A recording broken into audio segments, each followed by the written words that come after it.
Hello and welcome back to my RC channel. I'm Andy RC and today I'm going to be taking a look at the full send FPV drone battery from Iflight. Now at the making of this video they are just prototype batteries. In fact this one's labelled up wrong. This is a 1300 milliamp 4S and they've labelled it as a 1550 milliamp, but I have let them know that's all part of the testing, I guess.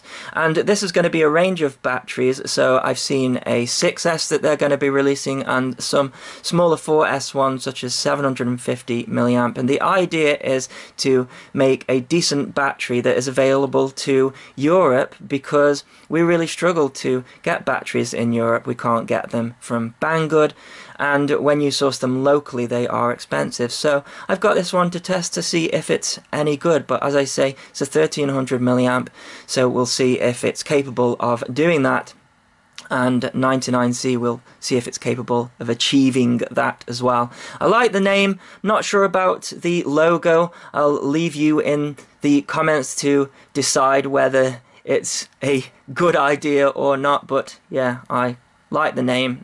We've got an XT60 here. It's of a really nice quality, and something that I like is we have got a short balance connector, which is great for when it's on the copter, but if you have a charger where these aren't too close together then that can be a challenge, but I'm using a balance board so it's not an issue. Anyways, let's go and take a flight with it and see how it performs. So we're on board my KISS Alien build, and this is my new favourite spot, even though it's a little bit dull today. I'm going to give it a few punches first of all because this is the very first cycle of this 1300 battery, and you can see that the voltage sagged all the way down to 11 volts. That should get better as the flight goes on and the battery warms up.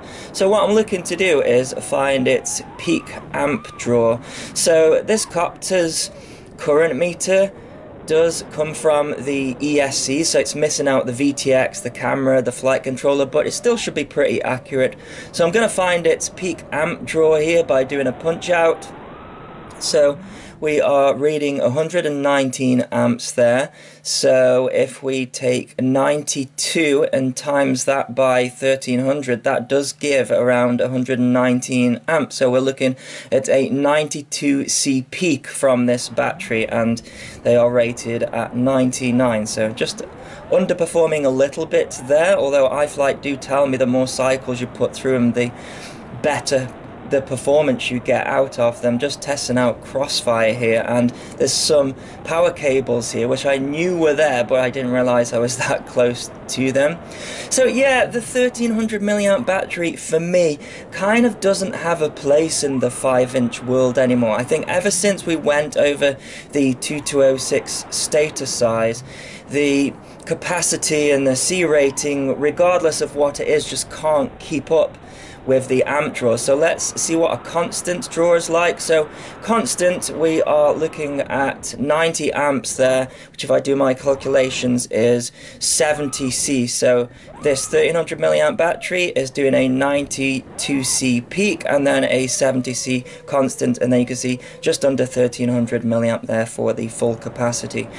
Now, sorry about the smudge on the camera, but this is a 1500 in comparison, and you can see we have got a peak of 135 amps, so you can see the battery's no longer a bottleneck, and the constant amp draw never drops below 100 amps there, so really confirming that the 1500 and above is where it's at for 5-inch now with these bigger motors. So the full send 1300 is just slightly underperforming against its specs.